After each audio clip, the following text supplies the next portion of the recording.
Hello friends, आज हम पद का क्वेश्चंस एंड आंसर्स करेंगे।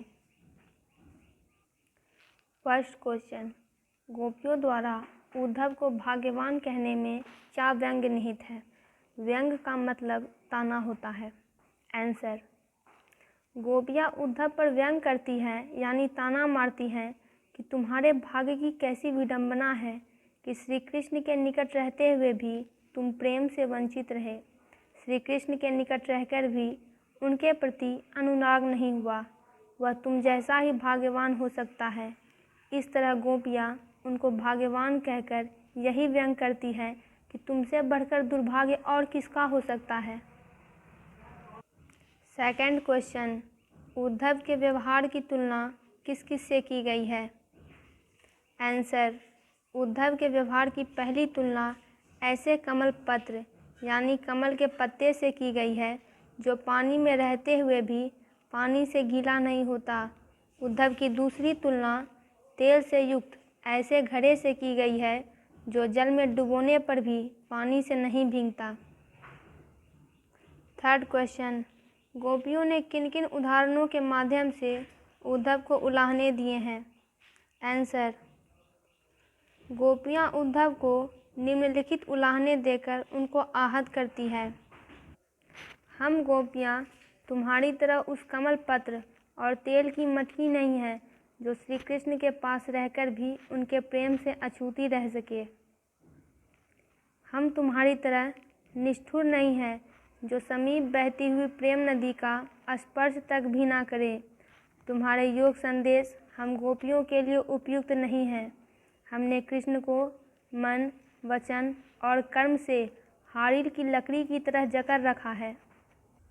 दोस्तों, हारिल एक ऐसा पक्षी है जो अपने पैरों में सदैव एक लकड़ी लिए रहता है और किसी स्थिति में इसे नहीं छोड़ता है। यह पीली टांगों वाला हरे रंग का कबूतर की जाति का पक्षी होता है जिसे हरियल, संस्कृत में हारित और अंग्रेजी में कॉमन ग्रीन पिजन भी कहा जाता है। यह पक्षी भारत में घने पेड़ों वाले क्षेत्रों में पाया जाता है। आगे है, हमें योग संदेश कड़वी ककड़ी तथा व्याधि के समान प्रतीत हो रहा है यानी रोग के समान प्रतीत हो रहा है। फोर्थ क्वेश्चन, उद्धव द्वारा दिए गए योग के संदेश ने गोपियों की विरहाग्नि में घी का काम कैसे किया? आंसर, गोपियाँ श्री कृष्ण के चले जाने पर उनसे अपने मन की प्रेम भावना प्रकट न कर पाने के कारण विरहा अग्नि में पहले से दग्ध हो रही थी। उन्हें आशा थी कि श्री कृष्ण लौटकर आएंगे, किंतु वे नहीं आए। जब उनका योग संदेश उद्धव के द्वारा प्राप्त हुआ तो उनकी विरहा अग्नि और तीव्रतर हो गई। इस तरह योग संदेश ने विरहाग्नि में घी का काम किया। फिफ्थ क्वेश्चन, मर्यादा न लही के माध्यम से कौन सी मर्यादा न रहने की बात की जा रही है? आंसर, गोपियाँ कह रही थी कि श्री कृष्ण के प्रति उनका प्रेम था और उन्हें पूर्ण विश्वास था कि उनके प्रेम की मर्यादा का निर्वाह श्री कृष्ण की ओर से भी वैसा ही होगा जैसा उनका है। इसके विपरीत कृष्ण ने योग संदेश भेजकर स्पष्ट कर दिया कि उन्होंने प्रेम की मर्यादा को नहीं रखा, जिसके लिए गोपियों ने अपनी सभी मर्यादाओं को छोड़ दिया। उसी ने प्रेम मर्यादा का पालन नहीं किया। सिक्स्थ क्वेश्चन, कृष्ण के प्रति अपने अनन्य प्रेम को गोपियों ने किस प्रकार अभिव्यक्त किया है? आंसर, गोपियों ने श्री कृष्ण के प्रति अपने अनन्य प्रेम को प्रकट करते हुए कहा कि हमारा श्री कृष्ण के प्रति स्नेह बंधन गुड़ से चिपटी हुई चींटियों के समान है। श्री कृष्ण उनके लिए हारिल की लकड़ी के समान है। हम गोपियाँ मन, कर्म, वचन सभी प्रकार से श्री कृष्ण के प्रति समर्पित हैं। हम सोते जागते दिन रात उन्हीं का स्मरण करती हैं। हमें योग संदेश तो कड़वी ककड़ी की तरह प्रतीत हो रहा है। हम योग संदेश नहीं बल्कि श्री कृष्ण का प्रेम चाहती हैं। सेवंथ क्वेश्चन, गोपियों ने उद्धव से योग की शिक्षा कैसे लोगों को देने की बात कही है?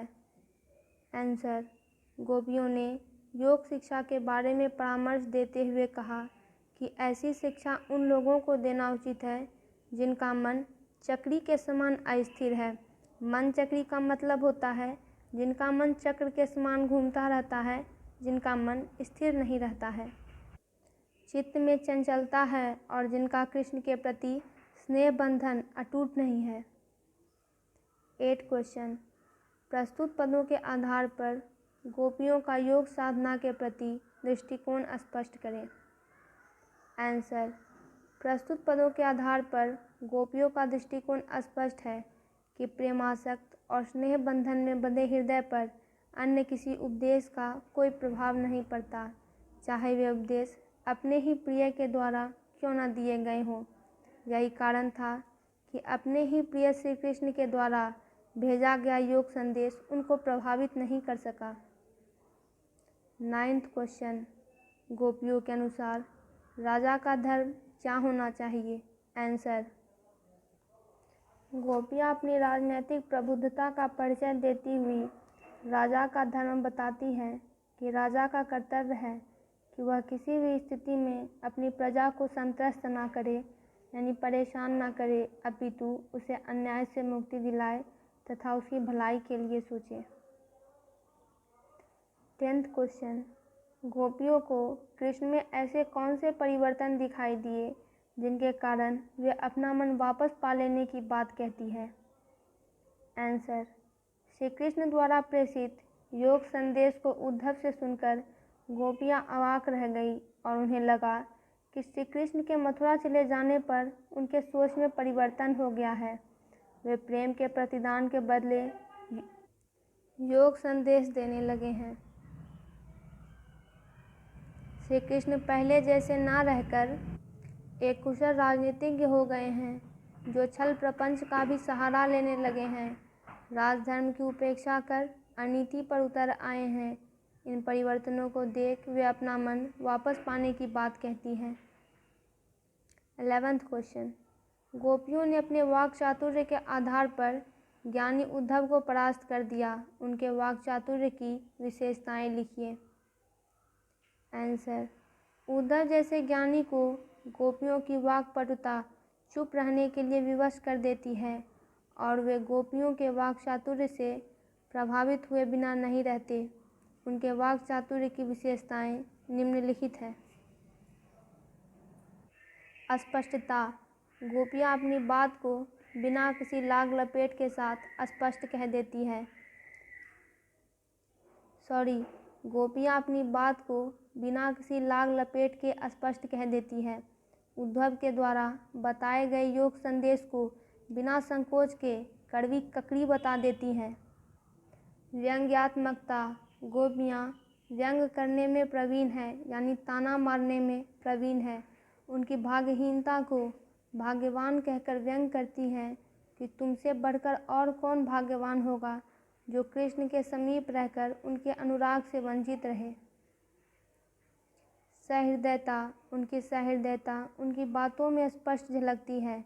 वे कितनी भावुक है इसका ज्ञान तब होता है जब वे गदगद होकर कहती है कि हम अपनी प्रेम भावना को उनके सामने प्रकट ही नहीं कर पाए।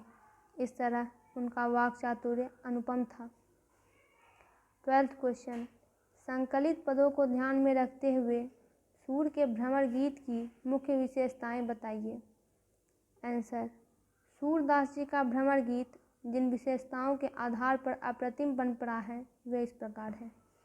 सूरदास जी के भ्रमर गीत में निर्गुण ब्रह्म का विरोध और सगुण ब्रह्म की सराहना है।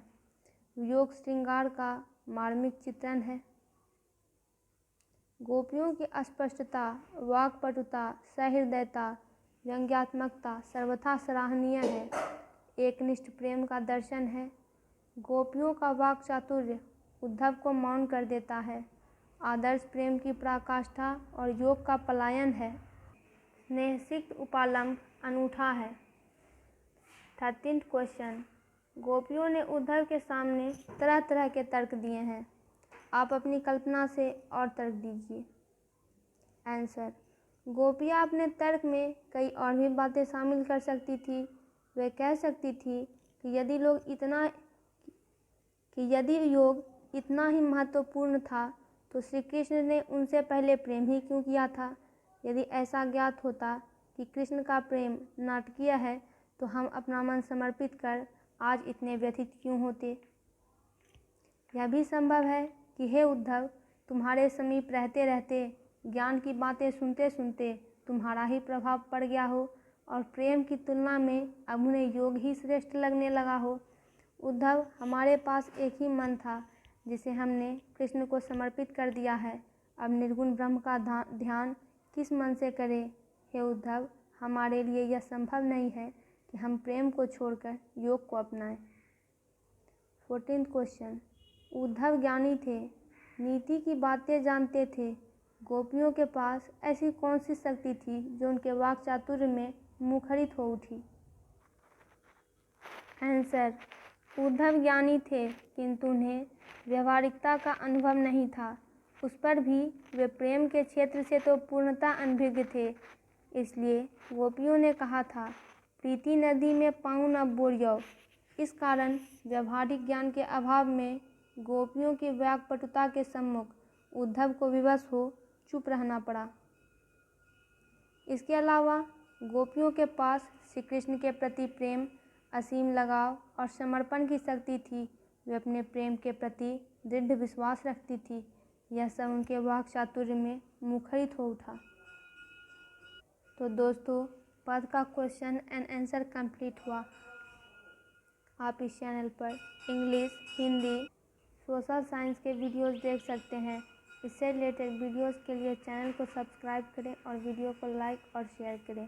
वीडियो कैसी लगी कमेंट बॉक्स में ज़रूर लिखें।